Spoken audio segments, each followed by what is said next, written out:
그의 집에 앉아 잡수실 때 많은 세리와 죄인들이 예수와 그의 제자들과 함께 앉았으니 이는 그러한 사람들이 많이 있어서 예수를 따름이러라. 사람들이 가지고 있는 기본적인 특징들 중에 하나는 끼리끼리 모이는 것을 즐겨한다는 겁니다. 취미나 성격, 신분, 또 자신이 하는 일 등 나와 통하는 사람들과 자연스럽게 어울리고 만난다는 거죠. 다시 말해서 그 사람이 누구를 자주 만나는가, 그것을 가만히 살펴보게 되면 그 사람의 됨됨이나 인격, 스타일, 마음씨 이런 것들을 알 수가 있습니다. 오늘 우리가 한 구절 말씀을 읽었는데 이 구절 안에서도 예수님의 모습을 가만히 살펴보게 되면 주로 예수님이 어떤 사람들을 자주 만나시면서 어울렸는가 우리가 알 수가 있죠. 예수님은 누구십니까? 세상에서 가장 높으시고 누구보다도 존귀하시고 그야말로 하나님의 본체이시고 하나님의 아들로서 이 땅에 오신 메시아이십니다. 한마디로 말해서 가장 높으신 분이죠. 가장 귀하신 분입니다. 그렇다면 예수님도 그분과 어울릴 만한 사람들을 만나시는 것이 정상이겠죠. 세상의 왕들조차 예수님과 비교할 수 없는 너무나 먼지 같은 존재이긴 하지만 그래도 이 땅에 계시는 동안 예수님께서도 끼리끼리 모이는 것이 사람이니까 가장 존귀하고 귀하고 계층적으로나 신분적으로나 높은 사람들과 어울려야 상식이 맞고 정상일 것 같습니다. 그런데 우리가 알다시피 놀랍게도 예수님께서는 사람 같지 않은 사람들이 멀리하는 그 시대에 그 사회에서 가장 낮고 천한 사람들과 주로 어울리셨다라고 성경은 우리에게 일러주고 있습니다. 하나님은 그런 분이셔요. 세상에서 가장 똑똑하고 건강하고 좋은 가문에서 태어난 사람들, 그런 사람들만 사랑하시는 분이 아닙니다. 족보도 없고 또 가치도 없고 많은 사람들에게 사랑도 받지 못하는 사람일지라도 하나님은 그의 눈동자처럼 사랑하시고 보호하십니다.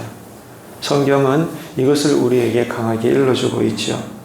예수님도 마찬가지입니다. 주님께서도 이 땅에 계시는 동안 주로 누구를 만나셨나요?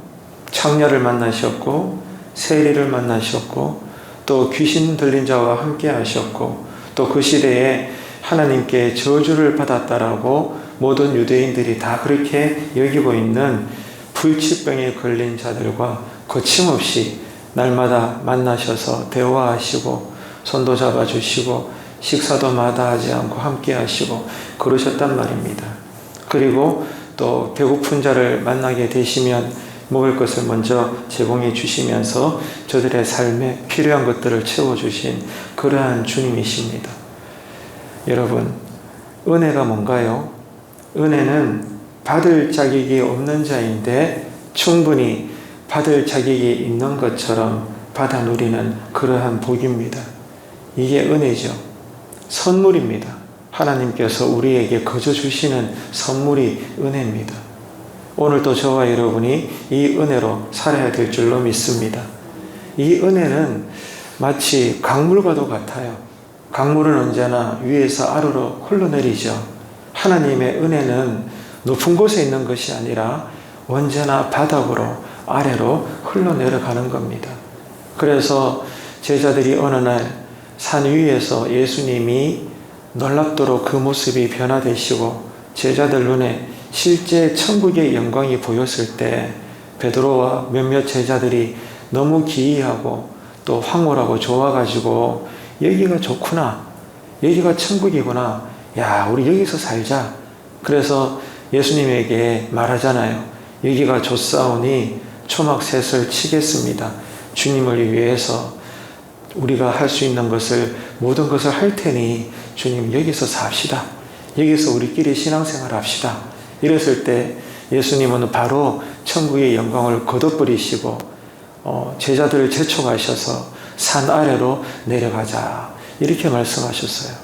그 산 아래는 여전히 예수님을 죽이려고 눈이시 붉게 그렇게 예수님을 모함하려고 준비하고 있는 대적자들이 바글바글 거리는 곳입니다. 그럼에도 불구하고 예수님은 그런 산 아래로 내려가자 이렇게 제자들을 독촉하셨어요. 이게 하나님의 사랑입니다. 은혜는 언제나 가장 낮은 것으로 흘러내려가는 것입니다.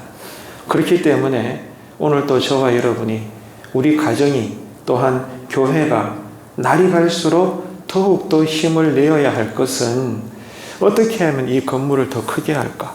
어떻게 하면 교회를 빨리 성장시킬까? 어떻게 하면 교회를 부흥시킬까? 이런 마음도 귀한 것이지만 오늘 이 한 구절의 가르침에 의하면 교회가 날마다 더욱더 힘을 써야 될 것은 낮이든 밤이든 어떤 순간이든지 간에 버려진 사람들, 소외된 사람들에게 우리의 시선을 돌려야 된다는 것입니다. 주님이 그렇게 하셨습니다. 주님은 우리에게 머리가 되십니다. 그 주님이 우리 안에, 우리가 주님 안에 있습니다.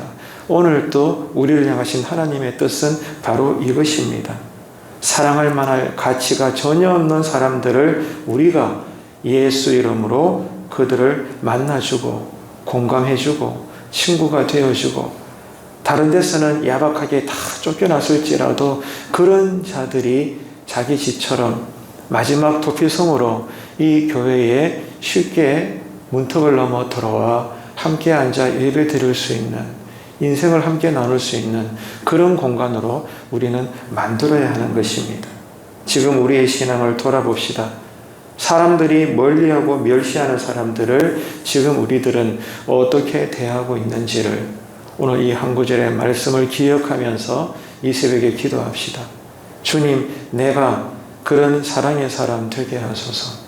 우리가 주님처럼 당신의 제자가 되게 하셔서 천대받고 멸시받고 다른 사람들은 저쪽으로 가서 그렇게 무시당하는 사람들을 나는 가장 귀하게 여길 수 있는, 아니 성경의 가르침대로 그런 사람들을 향해 더더욱이나 나보다 그들을 낮게 여길 수 있는, 여러분 기가 막히죠 솔직히.